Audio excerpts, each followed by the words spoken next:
अगर दुनिया के सबसे बेहतरीन वैज्ञानिकों को मान लीजिए एक कमरे में बिठा दिया जाए और उनसे पूछा जाए कि ये ब्रह्मांड आखिर किस चीज से बना है, तो जवाब क्या होगा? जाहिर है अब जवाब बहुत ही जाने पहचाने होंगे। मतलब कोई कहेगा कि सब कुछ परमाणुओं से बना है। या कोई डार्क मैटर या डार्क एनर्जी का नाम लेगा। बिल्कुल। मतलब बुनियादी तौर पर हम हमेशा किसी न किसी भौतिक चीज की बात करते हैं ना, कोई कण या कोई पदार्थ। लेकिन आज हमारे पास जो दस्तावेज हैं वे इस पूरी वैज्ञानिक समझ को एक ही झटके में पलट देते हैं। हाँ, और वो भी बहुत तार्किक तरीके से। एकदम। स्वागत है आज की इस गहन चर्चा में, जहां हम अक्षर ब्रह्मा सृष्टि का अनसुना रहस्य नाम की एक बेहद रहस्यमयी डॉक्यूमेंट्री स्क्रिप्ट का विश्लेषण कर रहे हैं। हमारा मिशन आज उन गूढ़ प्रतीकों को डिकोड करना है जो जीव विज्ञान और आध्यात्म को जोड़ते हैं। और ये समझना है कि ब्रह्मांड केवल मिट्टी और हवा से नहीं बना है। सही कहा। और मुझे सबसे दिलचस्प बात ये लगी कि ये कोई पुरानी धूल खाई हुई किताब का हिस्सा नहीं लगता। ये क्वांटम फिजिक्स और प्राचीन भारतीय दर्शन का मतलब एक बहुत ही अद्भुत मिश्रण है। बिल्कुल, ये उन सभी जिज्ञासु मनों के लिए है जो ये समझना चाहते हैं कि जिस ईश्वर को या जिस सत्य को हम मंदिरों में खोजते हैं वो असल में हमारे शरीर के ही भीतर कैसे काम कर रहा है। तो चलिए फिर बिना किसी देरी के शुरू करते हैं। इस दस्तावेज में एक शब्द बार बार आता है, अक्षर शब्द। कहा गया है कि ये संसार केवल भौतिक चीजों से नहीं बल्कि शब्दों से बना है। हाँ, अक्षर मतलब अ और क्षर, वो जिसका कभी नाश ना हो, जो कभी खत्म ना हो। और इसमें एक बहुत ही दिलचस्प तथ्य दिया गया है कि सृष्टि 40 अक्षरों के समय चक्र में निर्धारित है। अब जब मैंने ये पढ़ा तो मुझे लगा कि क्या ये किसी कंप्यूटर कोडिंग जैसा है? कोडिंग जैसा मतलब आप बाइनरी कोड की बात कर रही हैं? हाँ, जैसे हर सॉफ्टवेयर 0 और 1 मतलब 0 और 1 के कोड से बना होता है। तो क्या ये पूरा ब्रह्मांड इन 40 अक्षरों की कोडिंग पर चल रहा है? ये तुलना काफी हद तक सही है, लेकिन बाइनरी कोड बहुत स्थिर होता है। ये दस्तावेज जिस अक्षर की बात कर रहा है वो एक जीवित मतलब एक ऑर्गेनिक ऊर्जा है। और जो आपने 40 अक्षरों वाली बात कही वो सीधे हमारे जीव विज्ञान से जुड़ी है। अच्छा, वो कैसे? देखो, अगर हम मानव जीवन की शुरुआत को देखें तो एक बच्चे को माँ के गर्भ में पूरी तरह से विकसित होने में आमतौर पे 40 सप्ताह का समय लगता है। अरे वाह! मतलब ये 40 अक्षर असल में प्रेगनेंसी के उन 40 हफ्तों का प्रतीक है। बिल्कुल। प्राचीन ऋषियों ने सृष्टि के निर्माण को समझने के लिए बाहर अंतरिक्ष में झांकने के बजाय मानव शरीर के निर्माण की प्रक्रिया को बारीकी से देखा। वे 40 सप्ताह वो समय चक्र है जिसमें हमारे डीएनए का कोड लिखा जाता। ये तो सच में मतलब दिमाग हिला देने वाला कनेक्शन है। और दस्तावेज कहता है कि इसे समझने की 3 चाबियां हैं, मन, क्रम और वचन। हाँ, मन मतलब इंसान जो सोचता है, क्रम यानी जो वो करता है, और वचन जो वो बोलता है। लेकिन ये तीनों मतलब एक कोड को डिकोड करने की चाबियां कैसे बन सकते हैं? मैं सोच रही थी कि इसका मैकेनिज्म क्या है। इसे एक मशीन की तरह सोचिए। जब मशीन के पुर्जे एक दूसरे के विपरीत दिशा में काम करते हैं तो क्या होता है? ओह, घर्षण होता है, मतलब फ्रिक्शन। मशीन शोर करती है। एग्जैक्टली। इंसानों के साथ भी यही है। कोई कुछ सोचता है, बोलता कुछ और है और करता कुछ और ही है। इस वजह से इंसान के भीतर एक मानसिक घर्षण चलता रहता है, शोर होता है। अच्छा, और जब ये तीनों एक लाइन में आ जाए मतलब अलाइन हो जाए तो वो घर्षण शून्य हो जाता है। हाँ, और जब वो घर्षण शून्य होता है तब वो शोर भी बंद हो जाता है। और उसी पूर्ण शांति में ध्यान की गहराई में एक ध्वनि सुनाई देती है जिसे ऋषियों ने अनहद नाद कहा है। अनहद नाद। क्या हम कह सकते हैं कि ऋषियों का ये अनहद नाद असल में इस ब्रह्मांड की बैकग्राउंड नॉइज या सोर्स कोड है? बिल्कुल कह सकते हैं। ये कोई किसी वाद्य यंत्र की आवाज नहीं है, ये हमारे अस्तित्व की नींव है। ये वो ऊर्जा है जो कभी नष्ट नहीं होती। मतलब जो शोर हम अंतरिक्ष में खोज रहे हैं वो असल में हमारे भीतर ही बज रहा है, बस हमारे अंदर के शोर ने उसे दबा रखा है। सही कहा। तो अगर ये ब्रह्मांडीय कोड हर चीज के भीतर मौजूद है तो फिर इस कोड को बनाने वाला रचयिता कहाँ रहता है? क्या वो हमसे बाहर है? यहीं से शरीर और मंदिरों के गहरे रहस्य की बात शुरू होती है।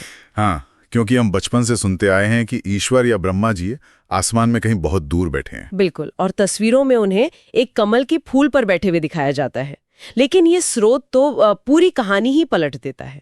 ये कहता है कि सृष्टिकर्ता ब्रह्मा बाहर किसी कमल पर नहीं बल्कि हर इंसान के शरीर के भीतर मौजूद हैं। और ये कोई कोई कविता या रूपक नहीं है, ये सीधे तौर पर हमारी बायोलॉजी है।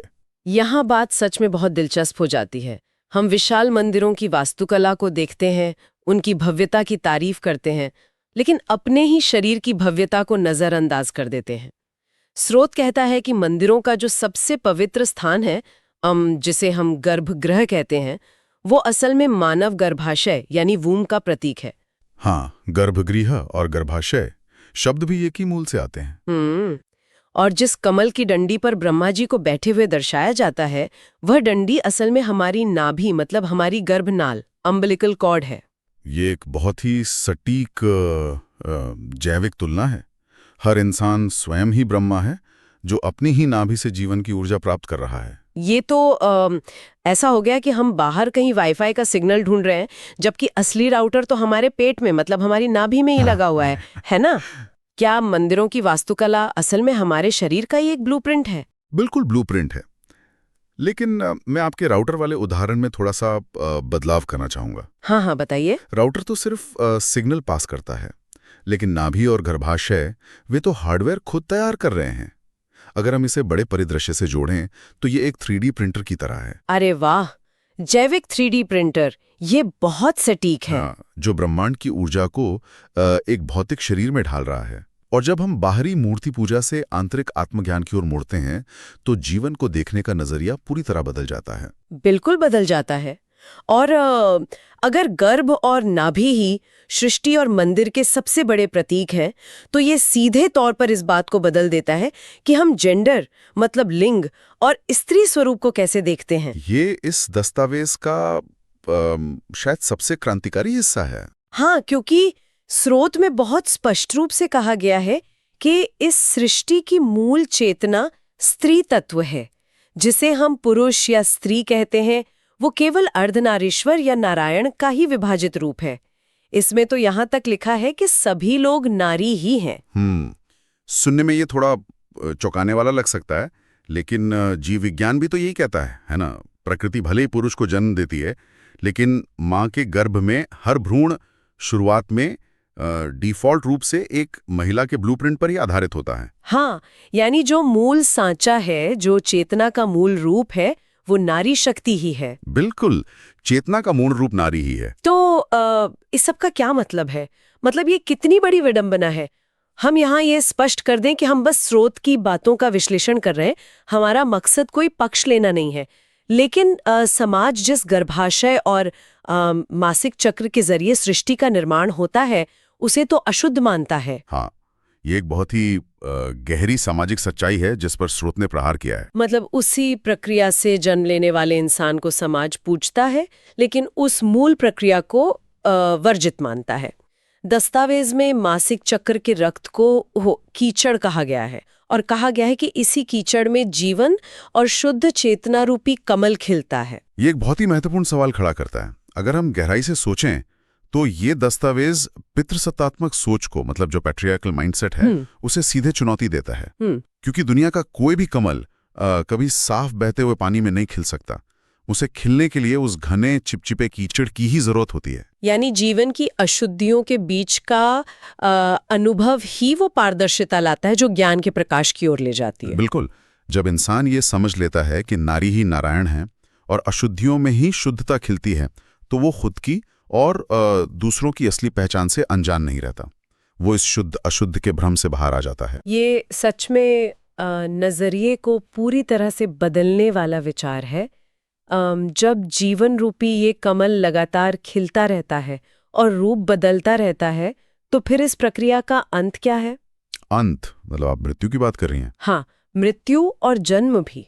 यहाँ से जन्म, मृत्यु और नींद के उस भ्रम पर चर्चा शुरू होती है जिसे हम सच मान बैठे हैं। स्रोत कहता है कि जन्म और मृत्यु केवल एक बहाना है, एक बहुत ही सुंदर सपना। दस्तावेज ने इसे समझाने के लिए नींद का जो उदाहरण दिया है वो बेजोड़ है।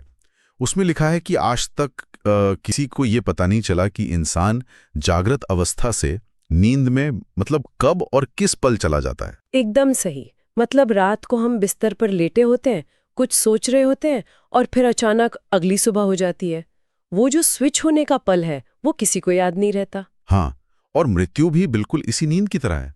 स्रोत का दावा है कि कोई ना पैदा हुआ है ना मरता है, हम सिर्फ एक अक्षर से दूसरे अक्षर में परिवर्तित हो रहे हैं। ये तो ऐसा है जैसे हम किसी सिनेमा हॉल में कोई फिल्म देख रहे हैं। सिनेमा हॉल कैसे?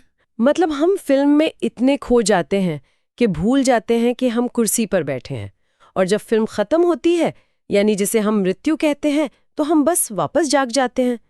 तो अगर जन्म और मृत्यु सिर्फ एक बदलाव है, तो क्या हमें मृत्यु के डर को पूरी तरह से नकार देना चाहिए? स्रोत के अनुसार बिल्कुल। इस जीवन रूपी सपने में हम राजा या रंग का किरदार निभाने वाले सिर्फ जीव हैं। इस पूरे खेल को देखने वाला खुद इस खेल का हिस्सा बन गया है।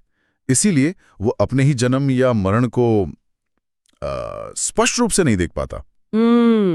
मतलब हम अपने किरदार से इतने जुड़ गए हैं कि हमें डर लगने लगा है। हाँ, मृत्यु का डर केवल इसलिए है क्योंकि हम उस किरदार से, उस आइडेंटिटी से जुड़ गए हैं जो हम इस सपने में निभा रहे हैं।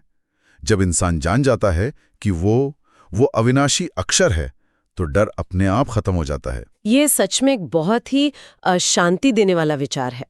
तो चलिए इस पूरी गहन चर्चा के मुख्य बिंदुओं को समेटते हैं।